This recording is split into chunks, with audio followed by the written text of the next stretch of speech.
జిల్లా హుస్నాబాద్ పట్టణంలో రైతులు కార్మిక సంఘాలు దేశవ్యాప్తంగా ఇచ్చిన బంద్ పిలుపు మేరకు హుస్నాబాద్ పట్టణంలో రైతు ఐక్యత సంఘం సిపిఐ బీఎస్పీ పార్టీ మద్దతుతో అంబేద్కర్ చౌరస్తా వద్ద ధర్నా చేశారు.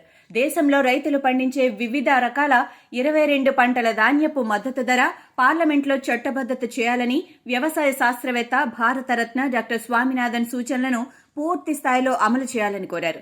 2020-21 రైతుల ఉద్యమంలో అసువులు బాసిన 700 మంది రైతులకు ఒక్కొక్క కుటుంబానికి 25 లక్షలు ఇవ్వాలని, రైతులకు వ్యవసాయ కార్మికులకు పెన్షన్ ఇవ్వాలని, 2 పంటలు పండే వ్యవసాయ భూములను పారిశ్రామిక రంగానికి కేటాయించవద్దని అన్నారు.